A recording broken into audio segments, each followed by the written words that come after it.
जानती हूँ मैं, और ये भी जानती हूँ कि तुम तीनों अपनी अपनी बीवियों से बहुत प्यार करते हो।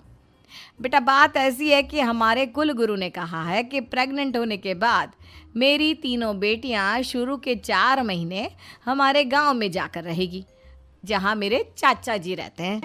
अरे लेकिन क्यों मम्मी, गांव में जाकर रहने की क्या ज़रूरत है इन तीनों को? वो क्या है ना बेटा, हमारे परिवार को एक श्राप है। अगर मेरी बेटियों ने यहाँ पर बच्चा पैदा करने की कोशिश की तो उनके बच्चों को कुछ भी हो सकता है। इसलिए अब से लेकर 4 महीने पूरे होने तक इन्हें गांव वाले घर में रहना पड़ेगा। हाँ तो इसमें प्रॉब्लम क्या है मम्मी जी, हम भी वहाँ जाकर रहेंगे, पिकनिक मनाएंगे। अरे भाई बीवी जहाँ हम भी वहाँ। हाँ यार, आइडिया तो बहुत अच्छा है। शहर की ज़िंदगी में रह रहकर परेशान हो चुके हैं, अब कुछ दिन गांव में बिताएंगे। तुम लोग समझने की कोशिश क्यों नहीं करते? तुम में से कोई भी वहाँ नहीं जा सकता, और मैं यहाँ रहूँगी ना तुम तीनों के साथ।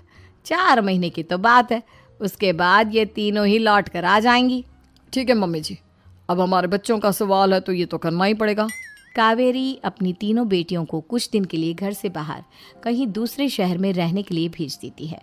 कुछ दिनों के बाद, अरे मम्मी जी बहुत दिन से पिज्ज़ा नहीं खाया, मंगवाइए ना। क्या बताऊं बेटा, पहले तो बेटियां खर्चा दे देती थी क्योंकि उनकी नौकरी थी, लेकिन अब तो मेरे पास पैसे ही नहीं बचे। थोड़े बहुत पैसे हैं जो बच्चों की डिलीवरी में काम आएंगे।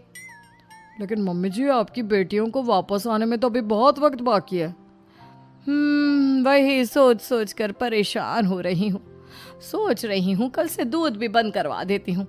अब दूध वाले को देने के लिए पैसे भी तो नहीं है ना। अरे नहीं नहीं मम्मी जी, अगर दूध भी बंद करवा दोगी तो मुझे चाय कहाँ से मिलेगी, और चाय के बिना मैं तो मर ही जाऊंगा। क्या करूं बेटा, इसके अलावा हमारे पास कोई ऑप्शन नहीं है। मेरे पास पैसे ही नहीं बचे।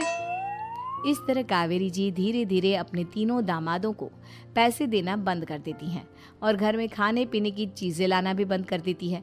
अब वो तीनों बुरी तरह से परेशान होने लगे थे, और इसलिए एक दिन तीनों प्लान करके घर से बाहर निकलते हैं। और बाजार में जाने के बाद, यार अच्छा खाना खाए हुए कितने दिन हो गए, पता नहीं कब अच्छा खाना मिलेगा। हमारी बीवियों के जाने के बाद तो हमारी हालत भिखारियों जैसी हो गई है यार। कुछ भी हो, मुझे तो आज पिज्ज़ा खाना ही खाना है। जेब में 1 रुपया नहीं और पिज्ज़ा खाएगा, कहाँ से आएंगे पैसे? अरे देख वहाँ सामने बोर्ड पर क्या लिखा हुआ है, कंप्यूटर पर काम करने के लिए एक आदमी की आवश्यकता है। भाई मैं तो जा रहा हूँ, काम करूँगा और शाम तक पैसे लाकर आराम से पिज्ज़ा खाऊंगा।